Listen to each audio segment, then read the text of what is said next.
Alright guys, it's patch time. What is up? So, barely squeezing it in at the end of the month. You know, the March patch is coming out on March 31st, but you know, it's still March, it's still March.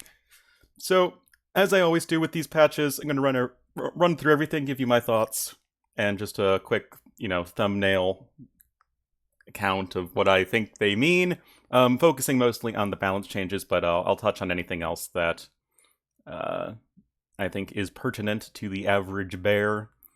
Some balance changes. So on top of that, some more Art of War missions. So I'll definitely check those out, and you should too. Unique 1v1 and team map pools and matchmaking. Hallelujah! Now we don't have to suffer with Black Forest 1v1 or Nomad 1v1 or crap like that.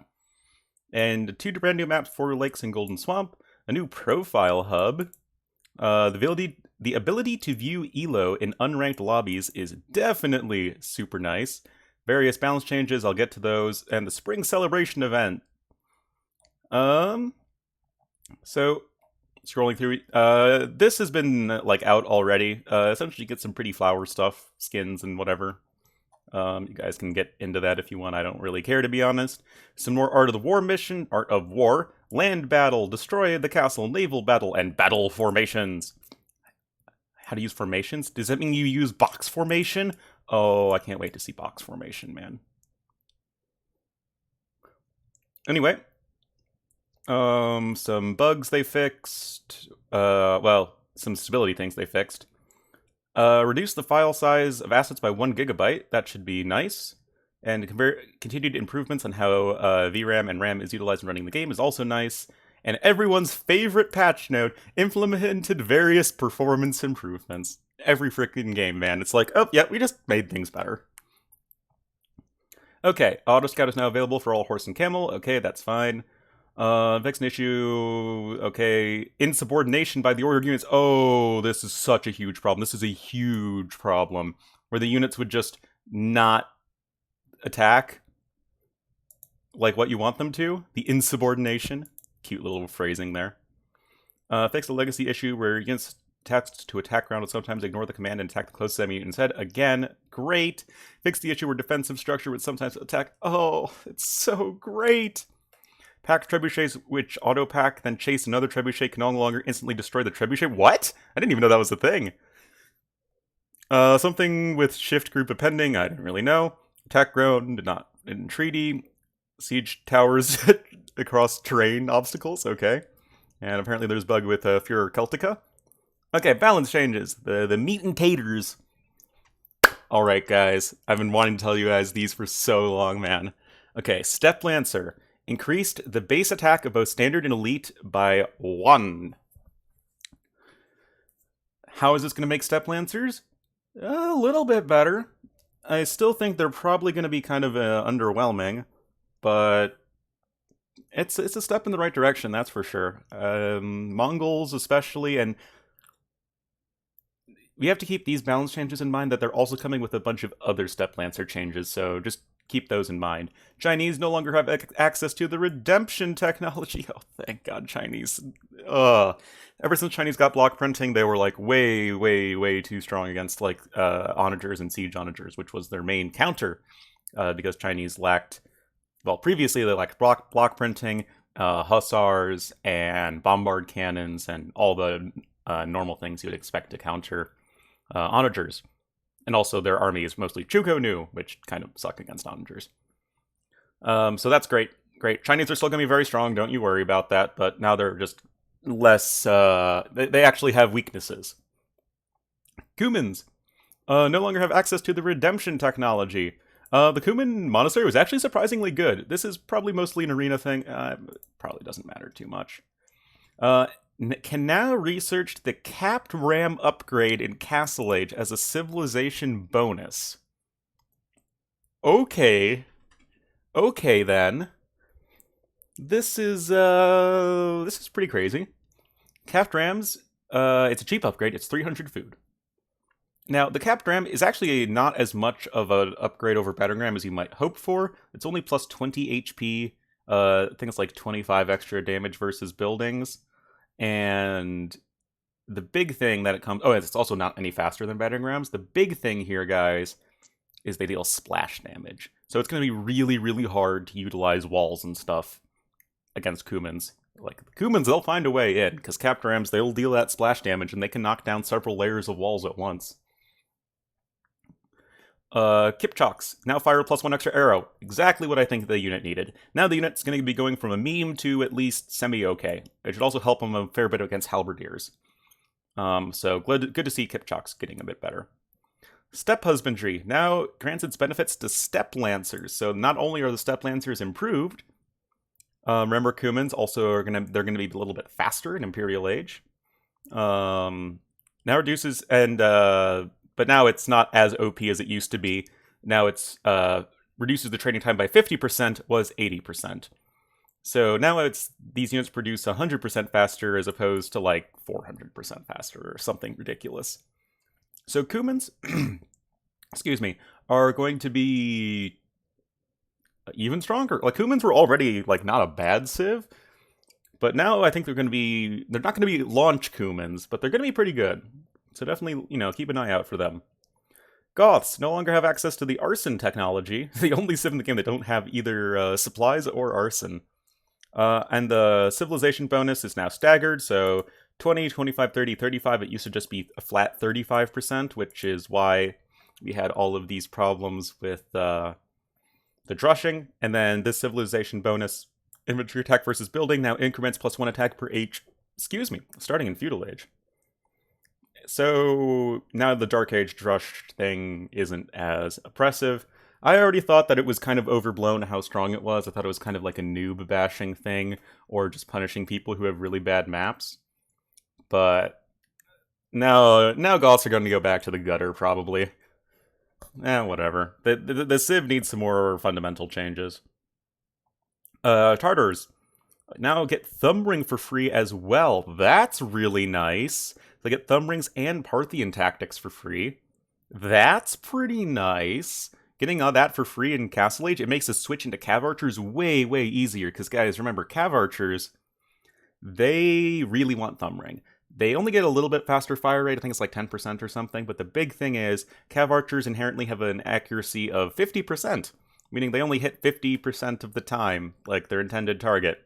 Thumb Ring, boom, up to 100%. And that's going to make that Cav Archer transition a lot easier for the civ. It's actually a really big deal. And of course, it does help your archers too. The archers benefit more from the faster fire rate, and Cav Archers benefit more from the increased accuracy, in my opinion. And the Keshig reduced the training time from 23 to 16 seconds, and then from 20 to 14 for the elite. Keshigs are already super strong, guys. Now you can just get those guys flying out of your castle.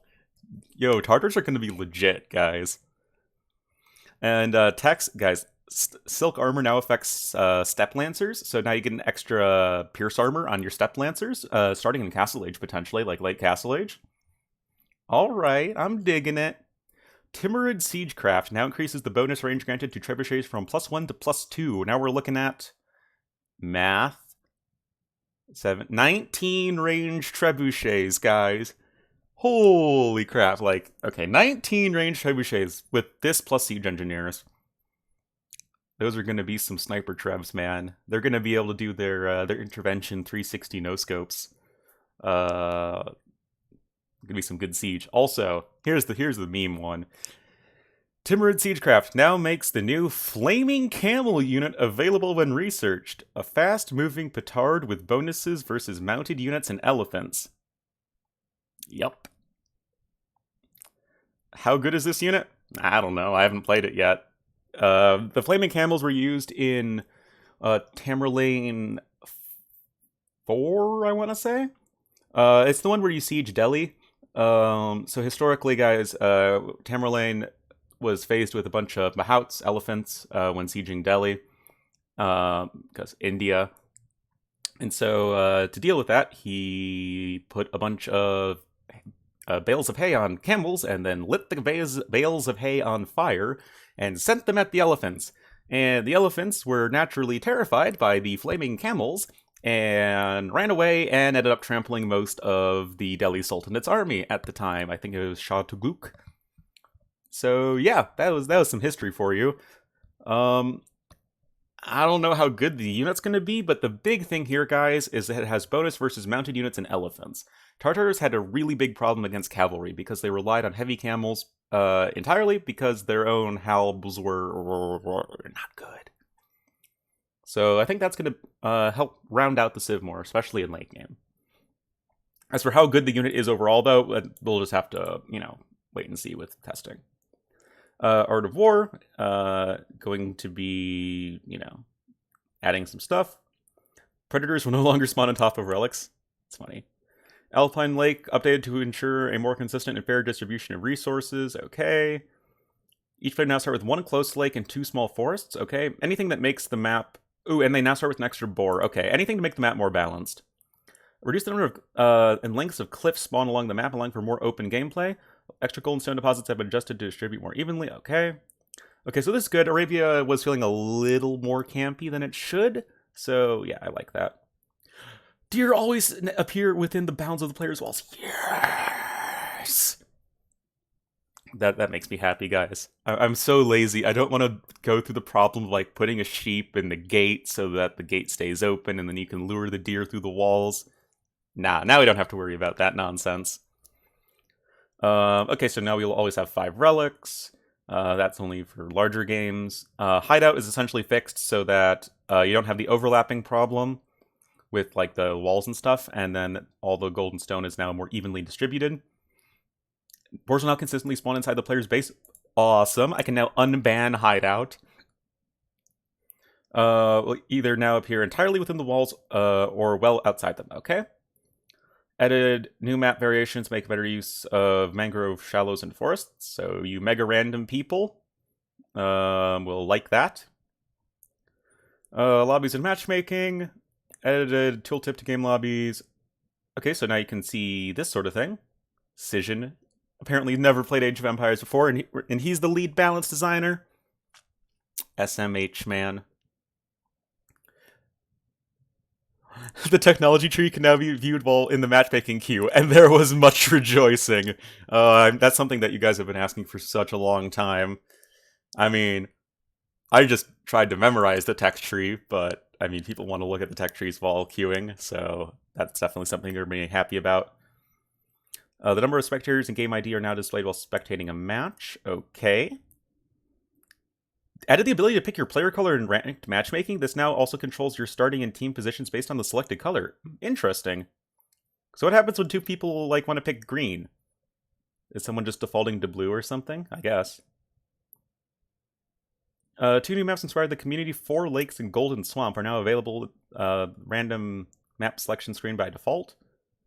Now, I've seen from my Discord that 4 Lakes is exactly Cross. So that's awesome. I love Cross. Cross is a great map. I don't know anything about Golden Swamp, but 4 Lakes, for some reason, Cross, I guess it had too many religious connotations or something. But 4 Lakes, yeah, it's going to be a good map. I don't know anything about Golden Swamp, though. Sounds kind of weird, though. Anyway, here's the ranked map rotation. Remember, it is exclusive for 1v1 and team games. 1v1 will have Acropolis, a much more aggressive Arabia clone. You start on top of a hill, and most of the wood is outside of the hill. Lots of scouts. Pick your scout civs here, guys. Your Huns, Magyars, whatever. Lots of running around and raiding potential. Arabia, Arena, all that's the same. 4 Lakes is Cross. Pick your hybrid map civs here, guys. Japanese, Italians, Persians, that sort of thing. Medi is the same. Mega Random is the same. Golden Swamp, I don't know anything about Golden Swamp. Hideout is the same. Nomad, oh, I thought that we were going to 1v1 Nomad. Oh, well. Just pick Persians on Nomad, guys. There's no reason to pick anything other than Persians. And the team game map pool is the same as the 1v1, except we now have Black Forest, which is Black Forest, Lombardia, which is essentially Arabia, but you start really, really close to your teammates. So it's like you have one big, clump of teammates versus another big clump of teammates. You guys should probably like it. And then Team Islands. It's just Team Islands. The Vietnamese transport ships now use the correct set of sails. Also, the Eastern European civs now have their own unique unique set of sails for their ships, which is nice. Sea gates now have destruction animation. Did the visual look of relics, trade, grid lines are less intrusive, and Imperial Camels no longer wield their shields upside down when walking. There you go. No longer say attack when tasked to move. AI, don't care.